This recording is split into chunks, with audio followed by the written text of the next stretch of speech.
Hi friends, ഞാൻ ഇന്ന് നിങ്ങളെ പരിചയപ്പെടുത്തുന്നത് യെല്ലോ കളറിലുള്ള കുറച്ച് ചെടികളാട്ടോ.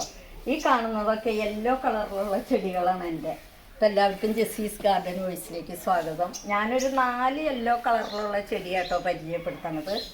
ഷെഫ്ലേറ, പിന്നെ ഇത് മിൽക്കി ബാംബു, ഇത് പാൻഡാനസ്, അത് സ്നേക്ക് പ്ലാന്റ്. അപ്പോൾ നമുക്കെന്നാൽ ഈ ഷെഫ്ലോറ ചെടിയെക്കുറിച്ച് ഞാൻ പറയാം കേട്ടോ. ഈ ചെടീനെ കുള്ളൻ കുട എന്ന് പറയും. ഇതിൻ്റെ ഇലകളുടെ അറേഞ്ച്മെൻ്റ് കൊണ്ടാണ് ഇതിനെ അംബർല പ്ലാന്റ് എന്ന് പറയണേ. ഇതിൻ്റെ ഇലകൾ കാണാനാണ് ഭംഗി. ഇതിൻ്റെ ഇല കണ്ട, അപ്പോൾ ഇത് കുട പോലെ തോന്നും, നമ്മുടെ അംബർല പോലെ തോന്നും, അതുകൊണ്ടാണ് അങ്ങനെ വിളിക്കണത്. ഇത് അരേലിയേസി ഫാമിലിയാണ്. ഇത് ഫ്ലവറിങ് പ്ലാന്റ് ആണ്. നമുക്കിത് വളർത്തണേന് യാതൊരു ബുദ്ധിമുട്ടുമില്ല. വലിയ കെയറിങ് വേണ്ട, ഒരുപാട് സൺലൈറ്റ് വേണ്ട.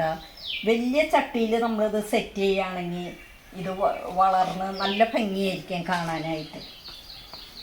ഈ ചെടിയുടെ കമ്പുകൾ മുറിച്ച് നട്ടാട്ടോ നമ്മൾ തൈക്കൾ ഉണ്ടാക്കണേ.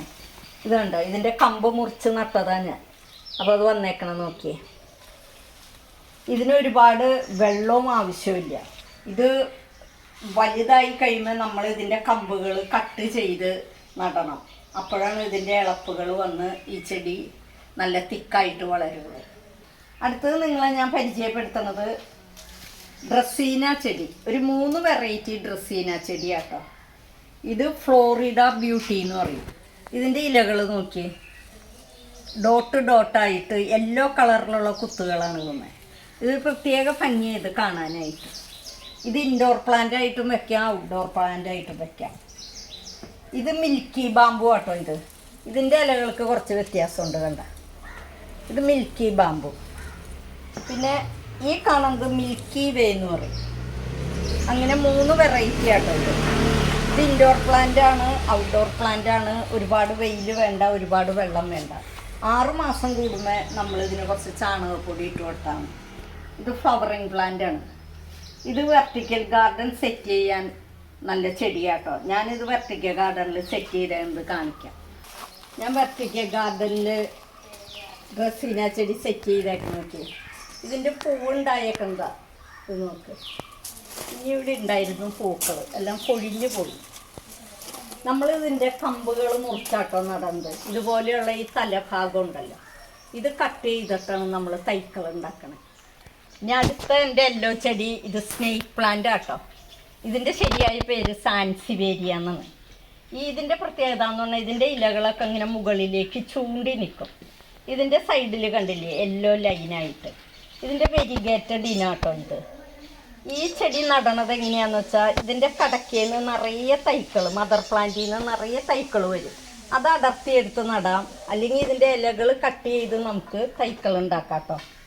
ഇത് ഇൻഡോർ പ്ലാന്റ് ആണ്, നിറയെ ഓക്സിജൻ തരുന്ന ചെടിയാണ്. ഇതിൻ്റെ വെരിഗേറ്റഡ് ഇനമാണിത്. ഇത് നമ്മൾ വീടിൻ്റെ ഉള്ളിൽ ടീപ്പോയിമേയും ഡൈനിങ് ടേബിളിമേയൊക്കെ ഈ ചെറുതായതുകൊണ്ട് നമുക്ക് വെക്കാം, നല്ലൊരു സെറാമിക് പോട്ടിൽ. ഇത് നമുക്ക് ലിവിങ് റൂമിലും ഡൈനിങ് റൂമിലും ഒക്കെ വെക്കാവുന്ന ഏറ്റവും കൂടുതൽ ഓക്സിജൻ തരുന്ന ചെടി. ഇത് ഫ്ലവറിങ് പ്ലാന്റ് ആണ്. ഇതിനെ പല പേരിലും അറിയപ്പെടും.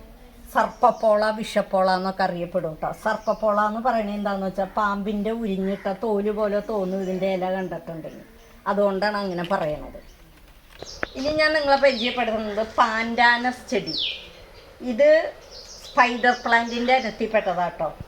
ഇത് നോക്കി, ഇതിൻ്റെ ഇലകൾ സെൻറ്ററിലെല്ലാം യെല്ലോ, സൈഡിൽ ഗ്രീൻ.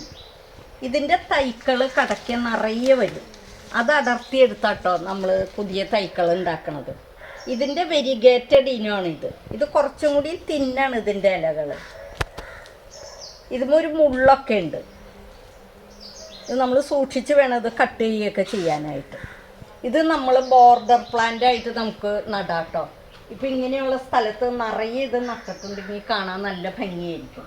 നമ്മൾ ഈ ഹോട്ടലിൻ്റെ മുമ്പിലും വലിയ വലിയ ഹോസ്പിറ്റലിൻ്റെയൊക്കെ മുമ്പിൽ ഈ ചെടി ഒരുപാട് നട്ടേക്കണതാണ് ബോർഡറായിട്ട്. ഇതിന് ഒരുപാട് വെള്ളം ആവശ്യമില്ല, വെയിലും ആവശ്യമില്ല, വലിയ കെയറിങ്ങും വേണ്ട. എങ്ങനെ നട്ടാലും പിടിക്കണ ചെടിയാട്ടോ. ഇത് ഇൻഡോർ പ്ലാന്റ് ആണ്. ഔട്ട്ഡോറായിട്ടും ഇൻഡോറായിട്ടും നമുക്ക് ഈ ചെടി നടാൻ പറ്റും. അപ്പം ഞാൻ ഇന്ന് നിങ്ങളെ പരിചയപ്പെടുത്തിയ എൻ്റെ എല്ലാ ചെടികളുടെ വീഡിയോ നിങ്ങൾക്ക് ഇഷ്ടപ്പെട്ടിട്ടുണ്ടാവുമെന്ന് വിചാരിക്കുന്നു. അടുത്ത ആഴ്ച വേറൊരു വീഡിയോ ആയിട്ട് വരാം.